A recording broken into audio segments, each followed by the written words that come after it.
تو اللہ سے محبت کا معیار بھی یہی بتایا جا رہا ہے، سچی محبت کا معیار کہ اللہ سے محبت کا دعویٰ یہ تب سچا سمجھا جائے گا جب اللہ کے محبوب سب سے آخری اور افضل پیغمبر حضرت محمد صلی اللہ علیہ وسلم کی پیروی کرو گے۔ اور پھر جو اللہ سے محبت کا دعویٰ کرتا ہے اور یہ کہتا ہے کہ مجھے اللہ سے محبت ہے، اس کا جی یہ چاہتا ہے کہ اللہ بھی مجھ سے محبت کرے۔ ہم اگر کسی سے محبت کرتے ہیں تو ہمارا جی نہیں چاہتا کہ وہ بھی ہم سے محبت کرے۔ تو جو اللہ سے محبت کرنے کا دعویٰ کرتے ہیں تو ان کا دلی یہ تقاضا ہے، تمنا ہے کہ اللہ بھی ہم سے محبت کرے۔ اللہ پاک فرما رہے ہیں کہ میں تمہیں نسخہ بتا رہا ہوں، اگر تم یہ چاہتے ہو کہ میں تم سے محبت کروں پھر میرے محبوب کی مان کے چلو، میرے محبوب پیغمبر صلی اللہ علیہ وسلم کی پیروی کرو، یحببکم اللہ، تو پھر اللہ تم سے محبت کرے گا۔ پہلے تم محبت کا دعویٰ کر رہے تھے کہ ہمیں اللہ سے محبت ہے، اب تم اللہ کے محبوب بن جاؤ گے۔ جب اللہ کے محبوب کی اداؤں کو اپناؤ گے تو تم بھی اللہ کے محبوب بن جاؤ گے، اور پھر اللہ پاک تمہارے گناہوں کو بخش دے گا، واللہ غفور الرحیم۔ اور پھر اطاعت کا حکم دیا، قل اطیعوا اللہ والرسول، رسول پاک صلی اللہ علیہ وسلم جو تمہیں احکام دیتے ہیں ان کو مانو۔ اطاعت اور اتباع یہ دو لفظ ہیں، اطاعت اور اتباع۔ اطاعت کا معنی ہوتا ہے بات ماننا، فرما برداری کرنا، بڑا جو حکم دے اس کو مان لو، بس اپنی عقل میں آئے یا نہ آئے، لیکن جس کو بڑا مان لیے ہے، جس کو اللہ کا پیغمبر مان لیے ہے، ظاہر ہے اللہ کے بعد ہمارے لیے سب سے بڑی شخصیت وہی ہے، اور ان کے بغیر تو ہم اللہ کو بھی پہچان نہیں سکتے، اللہ تک بھی نہیں پہنچ سکتے ان کے بغیر۔ اس لیے پیغمبر کی جو ذات ہوتی ہے بہت مرکزی حیثیت ہوتی ہے اس کی، وہ مرکز اور محور ہوتا ہے پیغمبر کی ذات، اس لیے کہ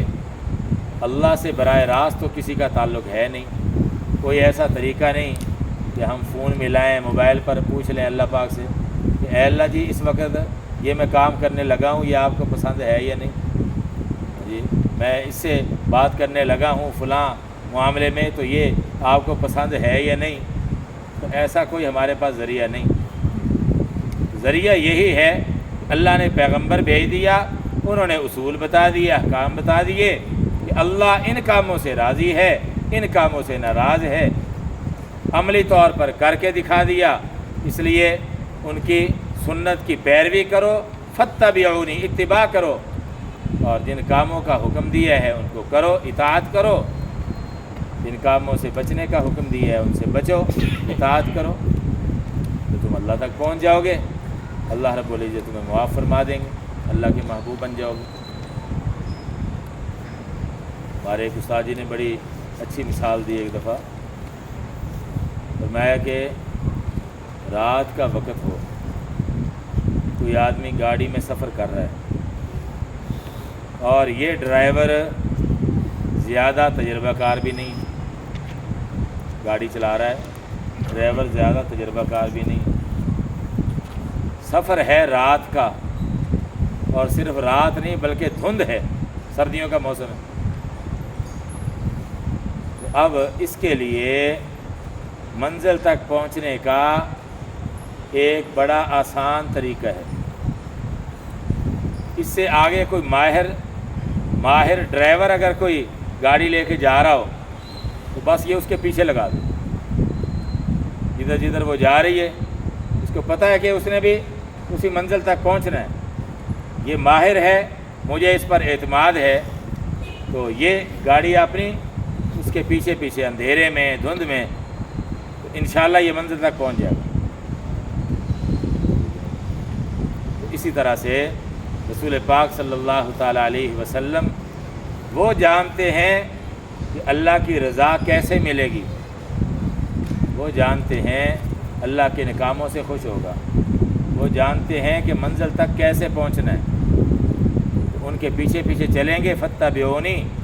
یحببکم اللہ، تو منزل تک پہنچ جائیں گے، اللہ راضی ہو جائے گا، اللہ محبوب بنا لے گا ہمیں، اللہ ہم سے محبت کرنے لگے گا، تو سارے کام ہی سیدھے ہو جائیں گے انشاءاللہ۔ اللہ ہمیں توفیق عطا فرمائے۔ وہ ایک عربی کا شعر یاد آ گیا، کسی عربی کے شاعر نے یہ کہا ہے، تعصی الالہ وانت تظہر حبہ ھذا لعمری فی الفعال بدیع۔ تو شاعر کہتا ہے کہ تو اس الہ سے، معبود سے محبت کا دعویٰ تو کرتا ہے، لیکن عمل سے تو نافرمانی کر رہا ہے، حکم اس کا مانتا نہیں ہے، نافرمانی میں مبتلا ہے۔ یہ تو بڑی عجیب بات ہے، بڑا عجیب معاملہ ہے۔ لو کان حبک صادقا لاطعتہ ان المحب لمن یحب مطیع۔ اگر تیری یہ محبت سچی ہوتی، محبت کا دعویٰ سچا ہوتا، تو پھر تو ان کی اطاعت کرتا، ان کے احکام کو مانتا، اس لیے کہ جو سچا محب ہوتا ہے، محب کا معنی محبت کرنے والا،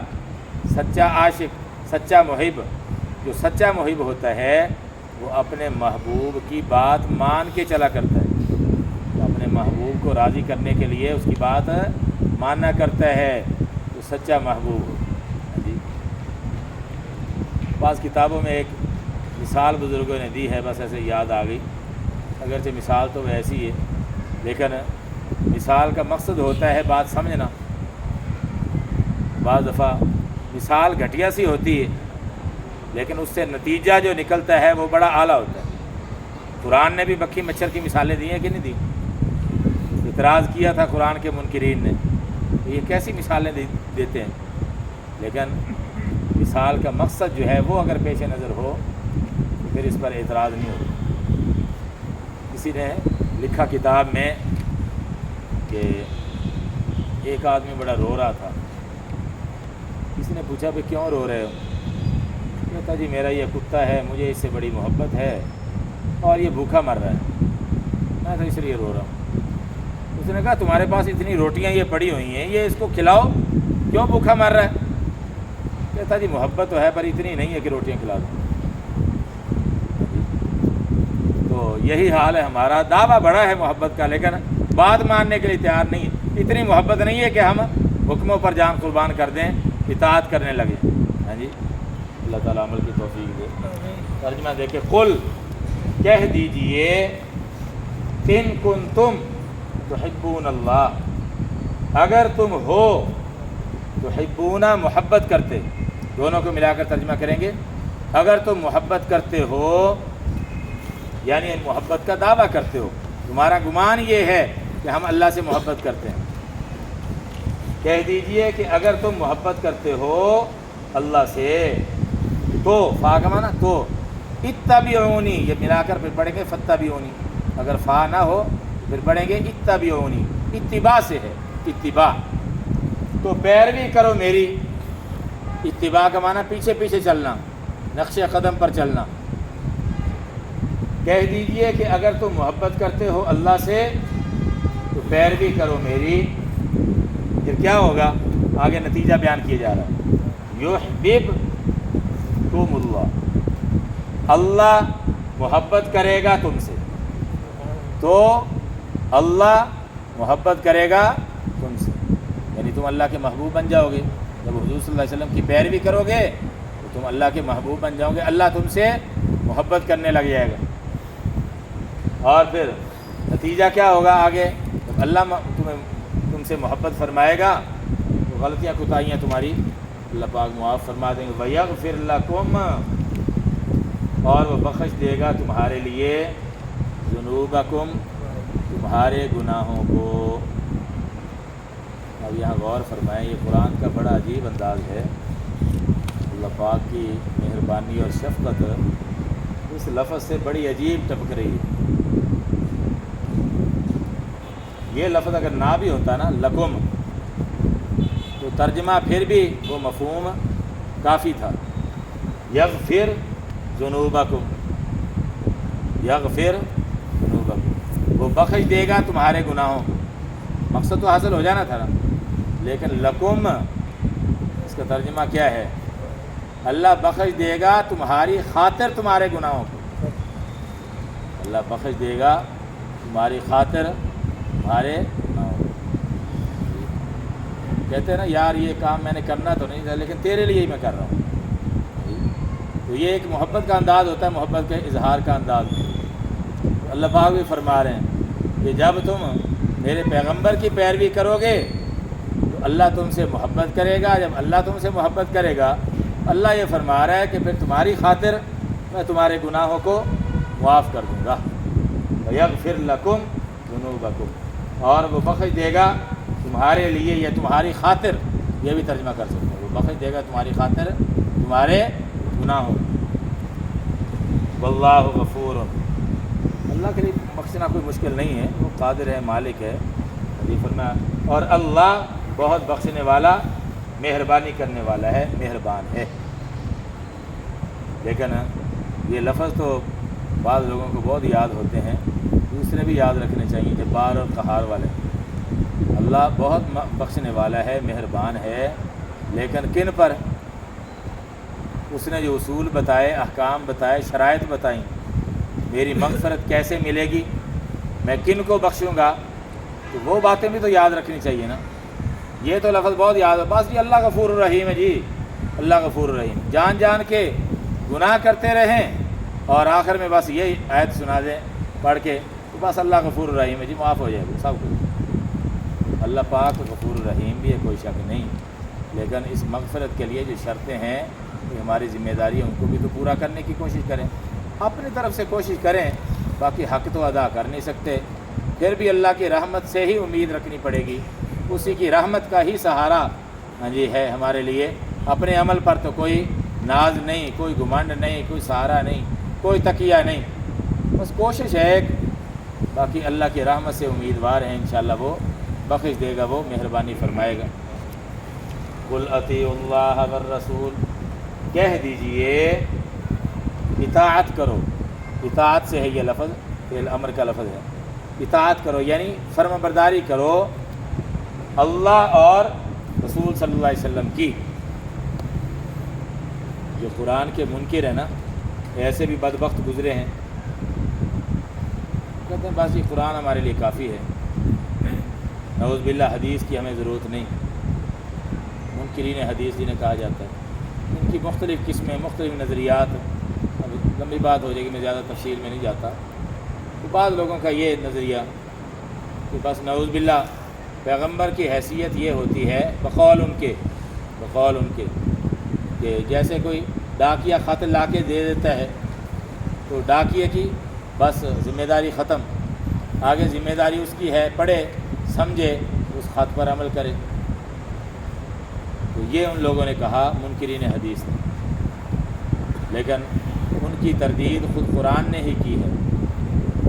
پیغمبر صلی اللہ علیہ وسلم کا یہ منصب ہے، وَأَنزَلْنَا إِلَيْكَ الذِّكْرَ لِتُبَيِّنَ لِلنَّاسِ، اللہ خود فرما رہے ہیں کہ میں نے اپنے محبوب پیغمبر صلی اللہ علیہ وسلم کی طرف یہ قرآن اس لیے نازل کیا ہے کہ آپ صلی اللہ علیہ وسلم اس کی تشریح کر کے، وضاحت کر کے لوگوں کو سمجھائیں، تم ان کے بغیر قرآن سمجھ نہیں سکتے، جی ان کے بغیر قرآن نہیں سمجھ سکتے، چاہے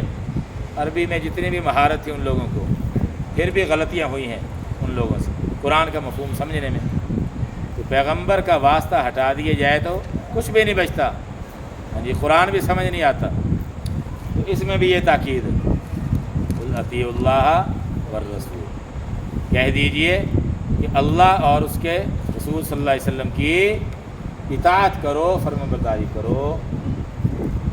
فَإِن تَوَلَّوْا، اچھا پیغمبر کی فرما برداری کم از کم درجہ یہ ہے کہ ان پر ایمان لایا جائے، اور اس سے اعلیٰ درجہ ان کے احکام کی اتباع، اطاعت، فرما برداری، اور کم از کم درجہ کیا ہے، وہ جو دین لائے ہیں، جو عقائد بتائے ہیں، ان پر ایمان لائے، ان کو سچا نبی سمجھے۔ اگر یہ بھی اتنی بھی اطاعت کوئی نہیں کرتا تو یہ کفر ہے۔ ایسے لوگوں کے بارے میں آگے وعید بیان ہو رہی ہے، فَإِن تَوَلَّوْا، بس اگر وہ لوگ منہ موڑیں، اعراض کریں، یعنی یہ سب سے جو کم درجہ ہے اطاعت کا وہ بھی ان کو حاصل نہیں، انہوں نے منہ موڑ لیا فَإِن تَوَلُّوا، بس اگر وہ لوگ منہ موڑیں پھر یاد رکھو فَإِنَّ اللَّهَ، بے شک اللہ لا يحب الکافرین، بے شک اللہ کافروں سے محبت نہیں رکھتا۔ میرے پیغمبر کے منکر ہیں، وہ کافر ہیں، تو پھر یہ امید چھوڑ دیں کہ اللہ ان سے محبت کرے گا، ایسوں سے اللہ محبت نہیں کرتا۔ اللہ محبت ان سے کرتا ہے جو اللہ کے پیغمبر کی مان کے چلتے ہیں، اللہ کے پیغمبر پر ایمان بھی لاتے ہیں، اللہ کے پیغمبر کی اتباع بھی کرتے ہیں، اللہ کے پیغمبر کی اطاعت بھی کرتے ہیں۔ اللہ ہم سب کو عمل کرنے کی توفیق۔ الحمدللہ رب العالمین، والصلاۃ والسلام علی رسول الکریم۔ ربنا آتنا فی الدنیا حسنۃ وفی الآخرۃ حسنۃ وقنا عذاب النار۔ رب اغفر وارحم وانت خیر الراحمین۔ یا مقلب القلوب ثبت قلوبنا علی دینک۔ اللہم احفظنا من کل بلاء الدنیا وعذاب الآخرہ۔ صلی اللہ تعالی علی خیر خلقہ محمد وآلہ واصحابہ اجمعین، آمین برحمتک یا ارحم الراحمین۔